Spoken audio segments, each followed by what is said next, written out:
So now we have an opportunity for some discussion. Whatever questions you have, anything, particularly anything that came up in relationship to the practice instructions, might want to think. Let's see, how did that work? So if you have any questions or observations about that, that's great. Or anything else. We are using the microphones In order to let people who are on streaming hear what's going on. I have a quick question about the radio sound. That's not a quick question. I just want to make sure that it's like not just me.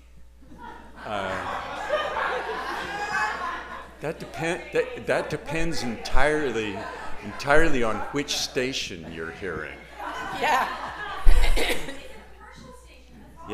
Yeah. We've actually figured out which it is, and It was sports radio. It's sports radio. What can our sound people tell us? Yeah. Can you tell us something about that? Yeah, there's a wiring issue with some of the mic connections, and so we're tracking down, which is why we're using the wireless mic for Wednesday and the Q&A, and we think we don't know the answer yet, but we couldn't hear it up here. So you can turn that off during meditation, no problem. You can just turn off the mics. Unless you really want to know the score on whatever game they were broadcasting. Yeah.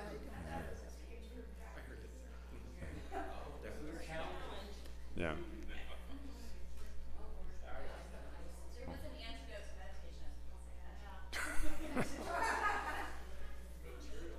Yeah. Well, actually, we often think that way, or like I dread to bring it up, but the song that gets stuck in your head. I'm sorry. Don't think about it. Don't think about it, in which case you will.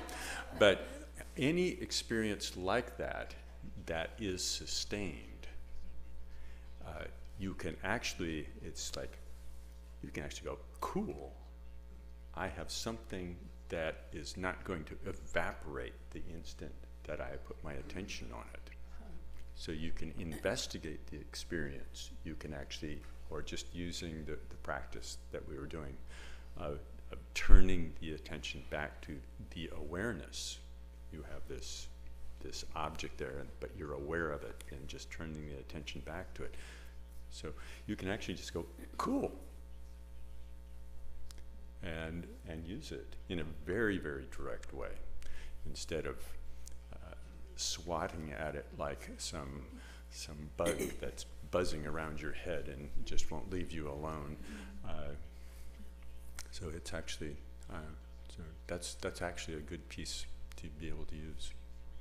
Phil. My favorite thing in that respect is the desire to look at my iPhone sitting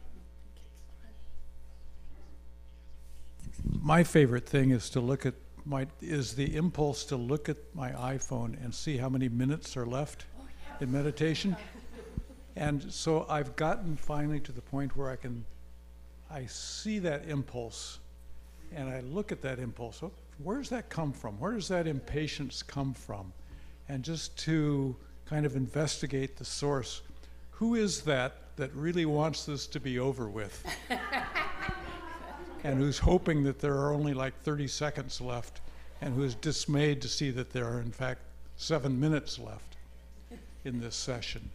And to look at Phil the impatient meditator, and that kind of just to observe that and sit with it and think, oh, what's that feel like, and where's it come from, and where's it going? And so that's kind of just those things that come up and really bug you in your meditation really can be kind of enjoyable to observe. Enjoyable in a kind of perverse way.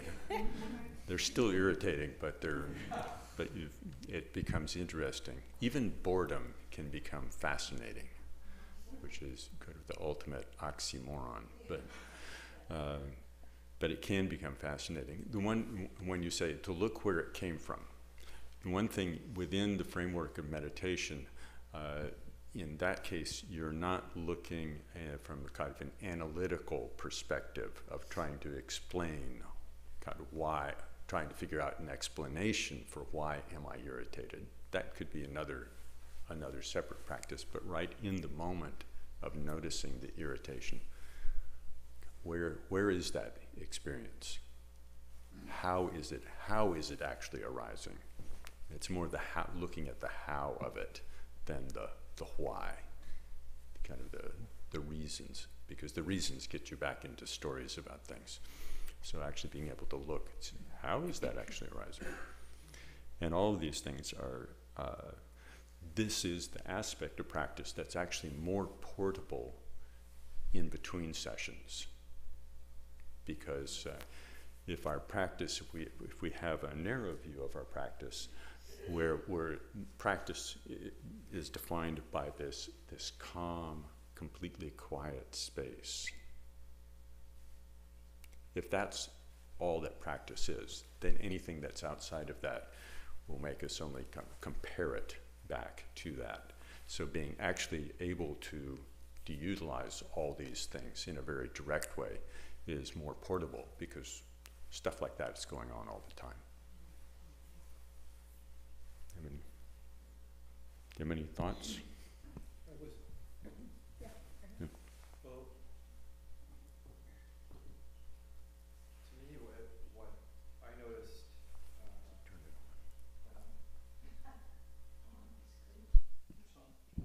is that better? Okay. Ooh. Yeah. It was on. No? No, it says on. It was on off. Now it's on. According to those words there. So what are we on? Yeah. There. It's on. Yeah, go ahead.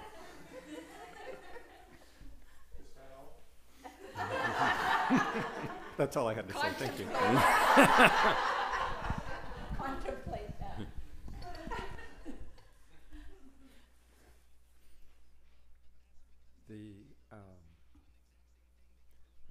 What those things do for me is they give me, they remind me, or they give me the opportunity to look at the quality of the awareness that I'm bringing to the experience. Because I think I didn't actually ever notice this before. I always thought that it was, the radio is annoying, like the radio sound is annoying. But actually, the annoyance is a quality of awareness that I bring to the radio sound. And it's actually, and if I notice, if I'm paying attention, I notice that I can have the radio sound be there and be just completely fine with it, or I can get pretty wound up about it, both ways. But it's actually the quality of the awareness that I'm bringing. And so to me, it's an opportunity to notice that and to practice bringing different qualities of awareness to whatever experience. And it's easier to do that when you're sitting and with kind of low level irritations like well, I guess maybe it's low level, maybe it could be quite infuriating, I guess, if your expectation is that things should be, perfectly quiet. But it's a great opportunity to practice with those things, and then of course that's the practice for your entire life. Is what is the quality of awareness that you're bringing to any situation, or any conversation, or any encounter with any other being, or any experience, all the way, up to an extremely painful one. What is the quality of awareness that you're bringing? And does it have to be, it is the one that you're bringing the only possible one for you? And so this is an opportunity to practice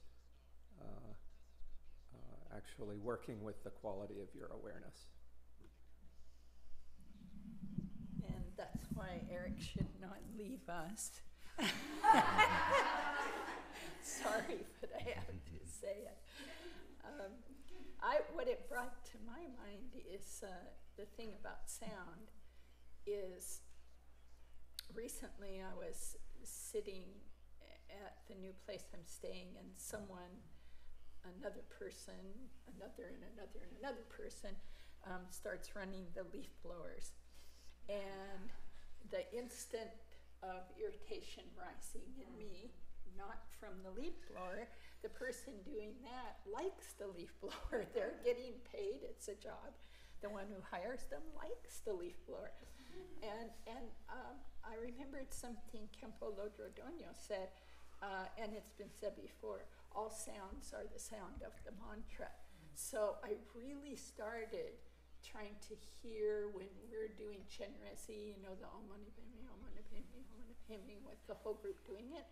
And it started, it had that kind of buzzing, sort of constant. And once it had that, I forgot about it. It was like no longer of interest because the irritation was gone. And my attachment to hearing or not hearing it was gone. So we can do these kind of tricks, so we can hear all sounds as mantra. Just play with that and play with it, don't make it an intense thing. Just play like, interesting. Could that be like that for me? Let's see, Solidra.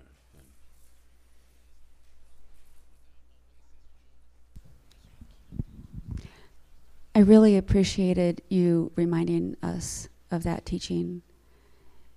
And as I was practicing, there was this kind of spaciousness, and then just that awareness of sound, thought, just all of these sensations, like you were saying, just coming and going. And so I was really enjoying it until you said, say something like, say to yourself, I just noticed sound. And I got so befuddled by the I.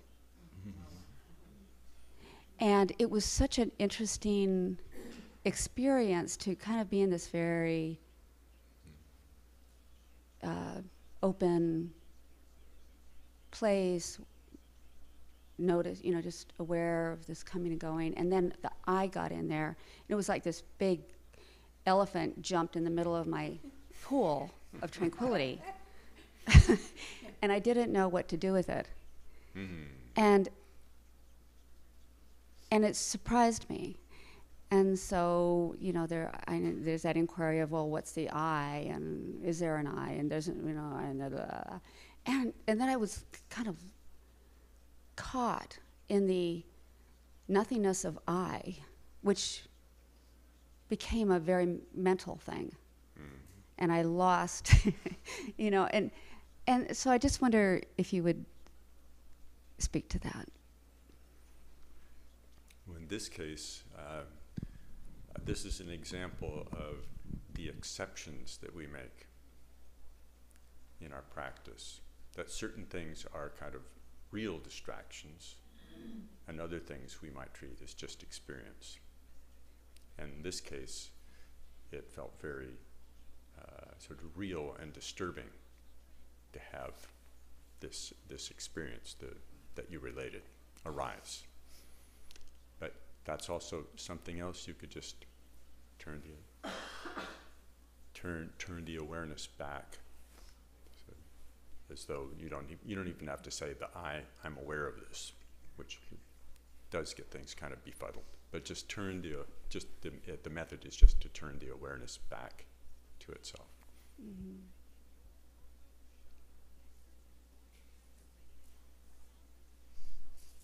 There are other practices that you can do where you're actually actively investigating things. The I. Yeah, actively looking for that, seeing if there is such a thing to look for, and that when you look, what do you find? And I bet it's nothing. It's actually good to start from where you are on that. Think, there must be, here I am. So exactly what do I mean by that? In my own experience. What's my experience of there being an I?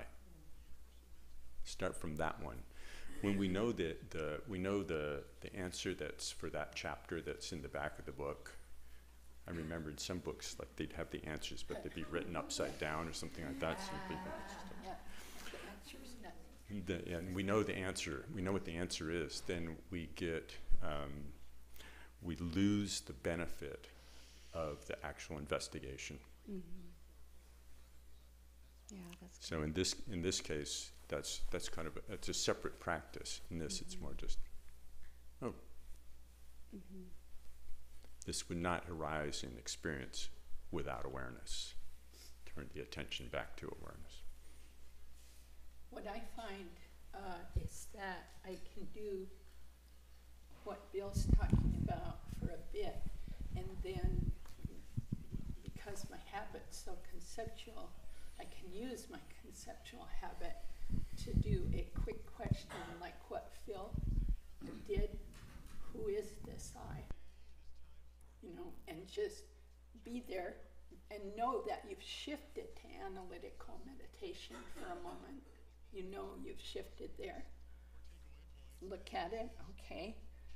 Find it, you know. Then you look. It's quite hard for us to really experience how we experience the I. It's like asking fish about water. We actually, that's the first step in an analytical meditation that deconstructs the I. The first step is really, as Bill said, experience how you currently, every day, every moment, experience your I. Now, the minute you turn toward it, it starts hiding. That's what the Dalai Lama said.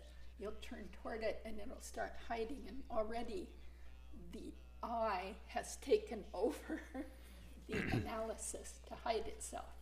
So you just stay really gentle, come back, how do I experience it? Okay, is it in here, is it out there, where is it, what color is it, does it shift? All those questions. Then you can come right back to this, drop it, it loosens it. But as he said, if we know the answer, I'm going to find nothing. It would be good to ask what's nothing at that point, you know? Yeah, because we skip over the actual process. Yeah, and then we get very solid about that answer, and it isn't it. Yeah, because it's process, not product. I wanted to just, to me there's the trouble that we have is that we've done a lot of school, some of us way too much school, and we've learned this process of critical thinking, which is not really what, you actually, there's almost none of that in the Dharma teachings. Even the analytical meditation that Zopa was describing, the analytical piece is just posing the question and then looking without critical thinking at what is, you know, for the answer to arise. And so I think what Salidra was describing is having your meditation space invaded by sort of the process of critical thinking, and it's unpleasant. Yeah. And it's and actually that's an important point. That's why you can't figure your way through the Dharma. You can't just sort of figure it out and then you've figured it out and then you've got it. That's why that doesn't work. The very process is unpleasant.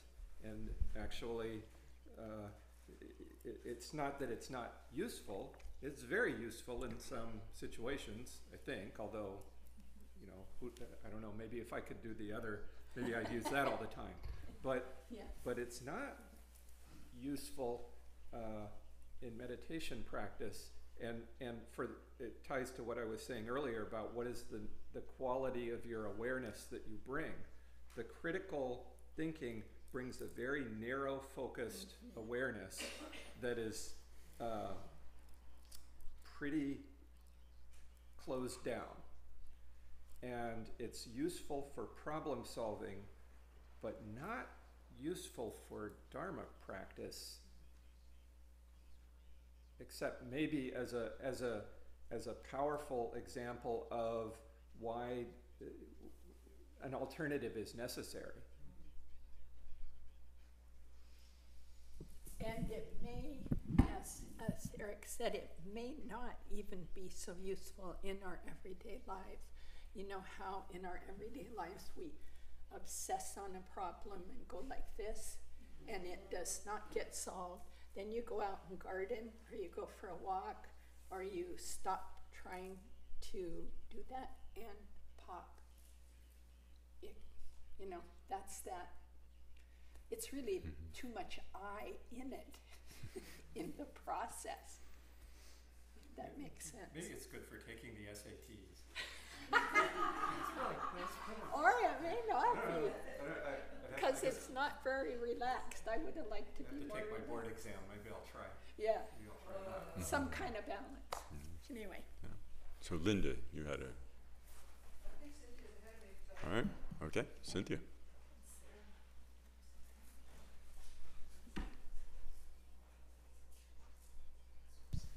Okay, I just wanted to thank you for the dull clinks in the middle, the intermediate breaks, because when I was following it, after a while, all I was aware of was that, in a sense, that I was irritated I was aware of the distraction, irritated at the number of times I was distracted, extra irritated that I wasn't slowing down on the distraction, and that I was like stuck in this escalator of just being aware of being upset with myself. And the clink let me be nice to myself and start over. Yeah, so I'm trying to, what I've noticed when I'm in guided meditation, like here or other places, is I can sit and let go of having to be in control. If I'm at home alone or on my own meditating, I have to pay attention to the time somewhat. You know, I have to pay attention. I have to be a modicum of control, and that brings the I that into a difficult place. And I haven't really figured out how to loosely be in control and essentially apply those dull clinks to the middle of my meditation. Do you have any suggestions?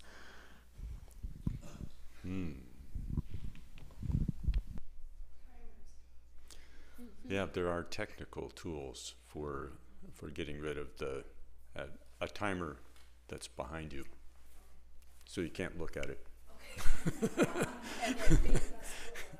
So just figuring out there are probably some simple things on that level, but the more it is a more fundamental problem than just where you have your clock. And the impulse,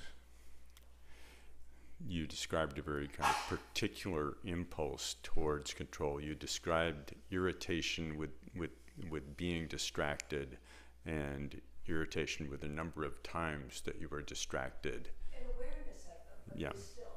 Yeah. Well, that it's kind of like, well, that's it. If you think that if you try to get it so that you get a way to get around that, you will add another layer of things that you're going to control, the thing that wants to control, that goes on like that. So backing off from that and becoming friends with that experience arising, just as it's really, and this is another case. It's when we do something like that, we're making a special case out of that, as though my irritation has something much more important to say than any other aspect of my experience. And I must take a break and feed and water my irritation.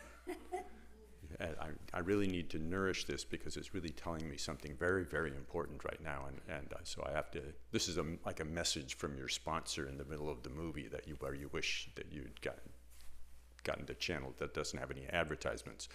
But it's just going to interrupt like that as long as we take it as there's something special. So just being able to say it's no different. This is my irritation is no different than the wind blowing through the trees. So am I hearing you say, yeah, it arises, the irritation's there, I don't need to feed and water it? Yeah. Cool. Yeah. Pretty simple. And the only thing I would add is, because this is common for me also, is relax, relax, relax. And for me, I need to go on my body, into my body, and I'll see that I'm doing this. Slowly it's coming up. Just the muscles kind of they start tightening and just go, wow, relax, relax, relax. And then the bumper sticker of Kagyupa's no expectations, no fear. Also called no hope, no fear. But drop all expectations when you sit. Expect nothing or expect everything, but drop yours and drop this fear of this won't happen, this will happen, I'm gonna find this, I'm gonna do that. Just sit. Just sit. Just relax. Just sit. Don't try to do anything. What's the thing I was astonished by? Don't even try to meditate. How interesting. That one really stumped me, and I love it because it really helps me. I'm a big trier, you know. Most of us are in the wet, pretty big triers. So, yeah, just be there. Yeah.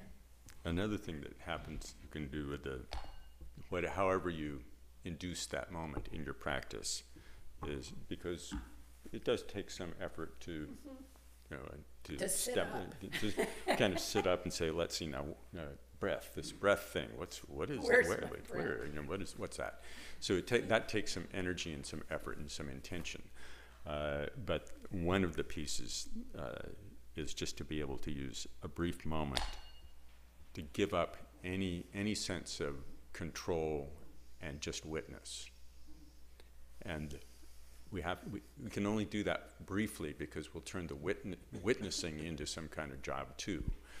But so just kind of like, that's more like just kind of crumpling up a piece of paper and just kind of going, just kind of watch where it goes, and that's done.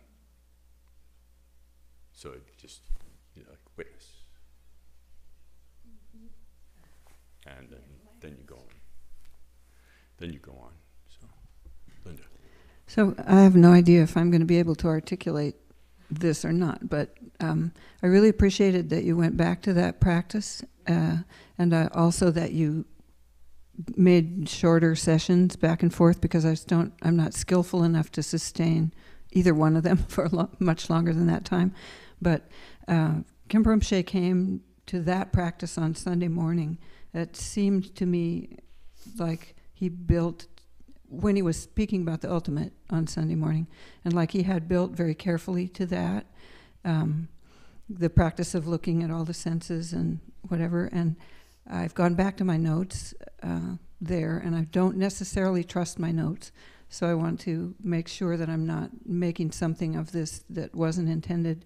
In my notes, I have that he used the phrase, what we could be with in doing that practice, whatever came up, absolutely all of it, was the natural radiance of the mind. Yes. That's the phrase that he used. And I found that, I mean, I haven't been practicing long enough to have a clue what you all are talking about when you talk about the ultimate most of the time. You go off into territory that really doesn't even intellectually make any sense to me. And I don't think I've had experience to bring to it either. But I feel like that phrase and that practice gave me the first sort of shimmer into that has come to me so far. Because what I took it to mean was that what Zopa was saying a minute ago, and the experience that I felt like I had that Sunday morning was, it doesn't matter what arises there. It absolutely is all the natural radiance of the mind, whether it's my neighbor taking down the tree across the street, which I was really crushed to have happening, or the radio coming in, or the fact that it's such a beautiful day, or whatever. It's all equally the natural radiance of the mind. And that was a really important experience for me. My question is, I hope I'm not taking that wrong, No. Inaccurately. No, and you're also giving a good example of kind of how to relate to these teachings. We can, using our critical thinking skills, try to understand the ultimate in some kind of very tense way, and trying to get it right, and it escapes that, and without trying to turn it into something that just sounds, oh, it's just so Zen or something like that, which is then another way to kind of concretize it and make it, our pet. But this practice does give us a how-to. It's much better to understand kind of how to approach it than it is some kind of sense of meaning of, how would I articulate it as some kind of philosophical expression or some other kind of analysis. But that phrase that all our experience is just the natural radiance of the mind.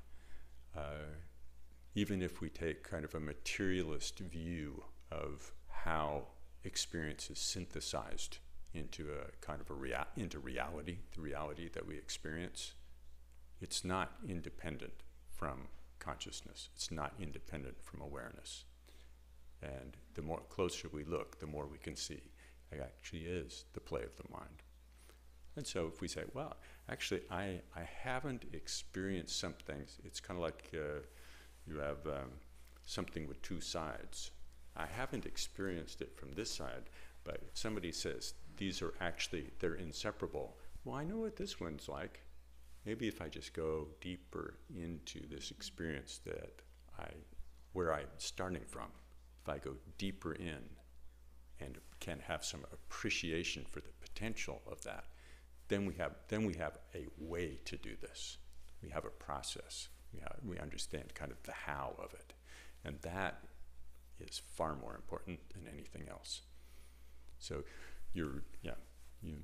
that's it. And expressions like the natural radiance of the mind, they're kind of inspiring. It's kind of like, ooh, cool. I don't know, even that? Really? Wow. So, Sarah. Is it working? I just kind of wanted to mention something when we were talking about distractions. Something that I've done for a lot of years that I started doing in Zen training was sitting with itches that come up. And I've always found itches are very intense little experiences that last a very short time, but are quite intense for the few minutes or whatever that they arise. And I started doing this thing years ago where I was like, well, wait a minute. I mean, I'm not going to die if I don't scratch an itch. This is really silly if I think that I just must do it. I'm like, well, why don't I just sit here and see what it does? And I found it's very helpful because it's almost like, for me, a little metaphor of all the really intense situations that occur in our life that sometimes can come up in very large ways for hours even. And it's the same, for me, it's the same kind of thing where it doesn't matter if it's an itch that comes up for, 10 minutes or if it's anger that comes up for 4 hours. I don't have to act on it. And for me, I think that's tends to be, I think, a very helpful way to look at things, is something that just comes up as an intense situation that will just pass on its own.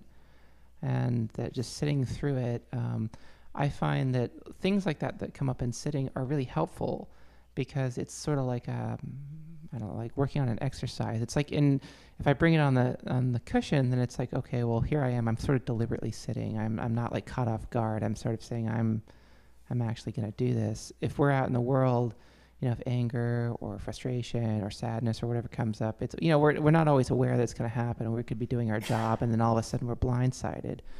But when we're sitting, we're kind of actually sitting there and going, okay, well, I'm willing to sit through whatever heck comes up.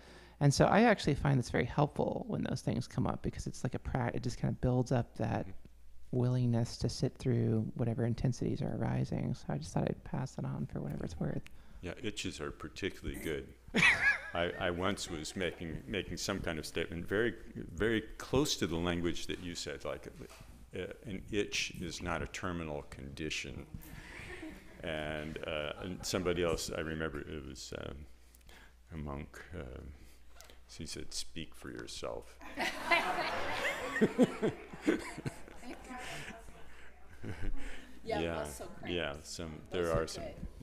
There are some things that maybe they are kind of damaging if you just don't deal with them. You might actually set up some kind of muscle situation that could last for several days if you just don't unravel it. But itches, in spite of the fact that they feel like it is near fatal if you don't do something, I actually haven't met anybody who died of an itch. Or even got crippled. Or got crippled. So they fall into another one of these categories of things that you can actually be cool. So along the same lines, this is kind of funny. So when I was first learning to meditate about 20 years ago, before I was even coming here, it was a John Kabat-Zinn program. So very much about being aware and being present. So I had the first most memorable being aware experience during that was after I was off the cushion and I was cleaning the cat box. And all of a sudden I had this vivid experience of cleaning the cat box. Like, first I was like, oh, this is so gross. And I was like, then I was just like really noticing it. And then I just laughed out loud. I said, oh my God. Of all the things to finally be aware of, it's this. but it was still helpful, because it was just, I remember I just laughed out loud. It was the natural radiance of the cat. And of the mind. Of the cat waste. About the itch, I struggled with itches for a long time, and then, finally one day I just scratched the itch. And the itches don't happen anymore. So I think by making it a big deal in my mind, I was perpetuating it, and by just, hardly even realizing I was scratching it, just a little bit of a scratch and be done with it, it became nothing. Yeah. So maybe we have to loosen up here. It's good though when you're scratching like that to really enjoy it. not to do it kind of unconsciously. So like no, it's like.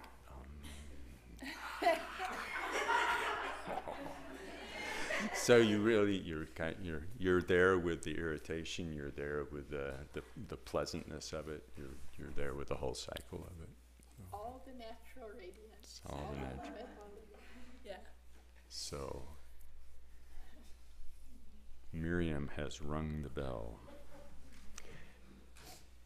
and so we'll dedicate with the wish that all that we have experienced in this discussion will churn and dissolve confusion and be of benefit for ourselves and for others.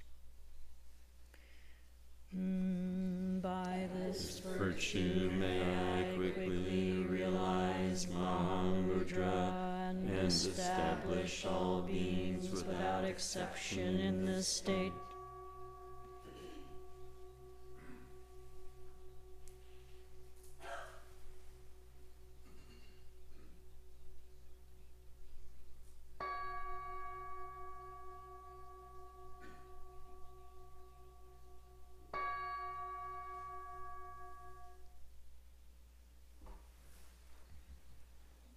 you.